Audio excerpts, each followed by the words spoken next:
Assalamualaikum warahmatullahi wabarakatuh. Salam sejahtera untuk kita semua. Om Swastiastu, Namo Buddhaya. Salam kebajikan, Rahayu. Salam Pancasila, Merdeka. Saudara-saudara sekalian, seluruh rakyat Indonesia yang saya cintai dan banggakan dimanapun kalian berada. Puji syukur kehadirat Allah Subhanahu wa Ta'ala atas rahmat dan karunia-Nya yang diberikan kepada kita semua. Pada momentum yang sangat baik ini, setelah mendengarkan dengan seksama terhadap apa yang terjadi dalam kehidupan politik kita masa sekarang dan mempertimbangkan segala sesuatunya dengan hati nurani yang jernih, sebagai kontemplasi, maka saya memutuskan sudah tiba saatnya untuk berbicara. Berbicara dengan nurani, berbicara dengan tuntunan akal sehat, dan berbicara dengan kebenaran yang hakiki. Dengan melihat persoalan yang kita hadapi akhir-akhir ini, maka izinkan saya berbicara di sini sebagai anak bangsa yang ikut berjuang bagi tegaknya demokrasi Indonesia, juga berbicara sebagai Presiden kelima Republik Indonesia dan sebagai Ketua Umum Partai Demokrasi Indonesia Perjuangan. Saudara-saudara sekalian, keputusan Majelis Kehormatan Mahkamah Konstitusi telah memberikan cahaya terang di tengah kegelapan demokrasi.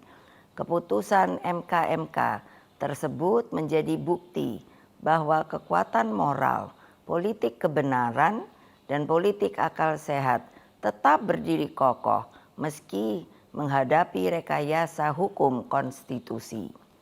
Kita semua tentunya sangat-sangat prihatin dan menyayangkan mengapa hal tersebut sampai terjadi. Berulang kali saya mengatakan bahwa konstitusi itu adalah pranata kehidupan berbangsa dan bernegara yang harus diikuti dengan seluruh-seluruhnya.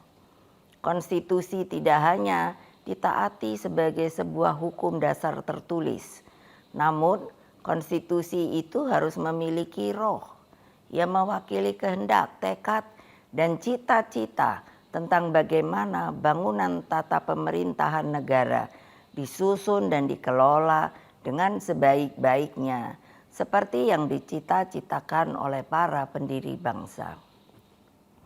Apa yang terjadi saat ini mengingatkan saya ketika sebagai Presiden Republik Indonesia saat itu diperintahkan melalui perubahan ketiga Undang-Undang Dasar 1945 yang diatur dalam pasal 7B, pasal 24 ayat 2 dan pasal 24C tentang dibentuknya Mahkamah Konstitusi. Dari namanya saja, Mahkamah Konstitusi ini seharusnya sangat-sangat berwibawa, memiliki tugas yang sangat berat dan penting guna mewakili seluruh rakyat Indonesia di dalam mengawal konstitusi demokrasi. Dengan perannya yang begitu penting, saya sangat serius menggarap pembentukannya. Saya sebagai Presiden didampingi oleh Menteri Sekretaris Negara mencarikan sendiri gedungnya, dan saya putuskan berada di dekat istana, yaitu suatu tempat yang sangat strategis yang disebut sebagai Ring 1, sehingga Mahkamah Konstitusi tersebut harus bermanfaat bukan bagi perorangan, tapi bagi rakyat, bangsa, dan negara. Saya ingat waktu itu, Ketua MK yang pertama adalah Pak Jimli Asidiki, dan saya sangat berterima kasih atas segala konsistensinya selama ini.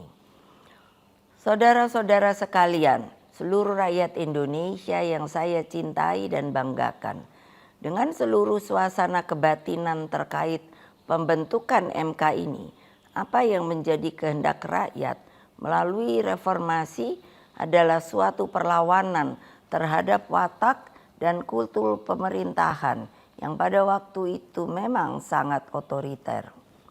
Dalam kultur otoriter dan sangat sentralistik ini lahirlah nepotisme, kolusi, dan korupsi. Praktek kekuasaan yang seperti inilah yang mendorong lahirnya reformasi. Semangat reformasi yang berkobar-kobar itu menggerakkan rakyat hingga masuklah zaman demokrasi. Bukan sebuah proses yang mudah, bukan yang indah, karena pada waktu itu sampai saat ini kita masih seharusnya mengenang dengan perasaan hati yang begitu sedih atas pengorbanan rakyat dan mahasiswa melalui peristiwa Kuda Tuli, peristiwa Trisakti, peristiwa Semanggi, hingga berbagai peristiwa penculikan para aktivis, bagian dari rakyat, dan lain-lain. Mereka banyak saksi-saksi hidup yang sampai hari ini berdiam diri. Semua menjadi wajah gelap demokrasi. Praktek kekuasaan yang otoriter itulah yang telah kita koreksi. Maka melalui reformasi janganlah lupa lahirlah demokratisasi melalui pelaksanaan pemilu presiden dan wakil presiden secara langsung dan terbatas, serta undang-undang tentang pemerintahan yang bebas dari nepotisme, kolusi, dan korupsi. Apa yang terjadi di Mahkamah Konstitusi akhir-akhir ini telah menyadarkan kita semua bahwa berbagai manipulasi hukum kembali terjadi. Itu semua akibat praktek kekuasaan yang telah mengabaikan kebenaran hakiki politik atas dasar nurani.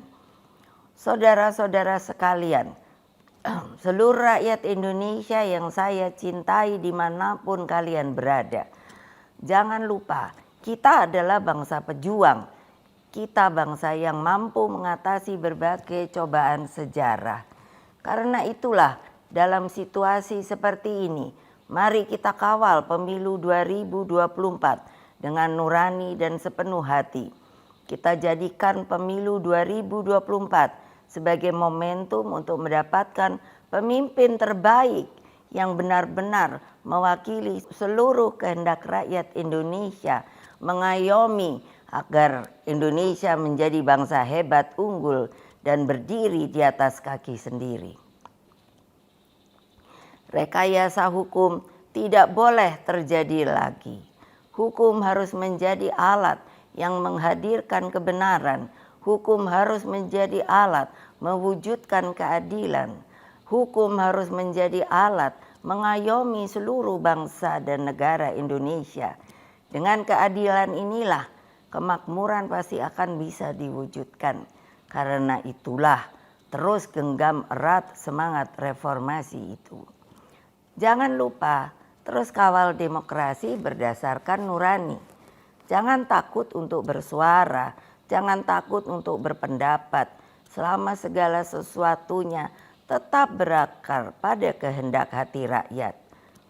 Terus kawal dan tegakkan demokrasi. Itulah kewajiban kita sebagai warga bangsa dan bahkan menjadi keharusan setiap anak negeri dan bangsa agar tidak terjadi kesewenang-wenangan. Sebab kedaulatan rakyat harus terus kita junjung tinggi.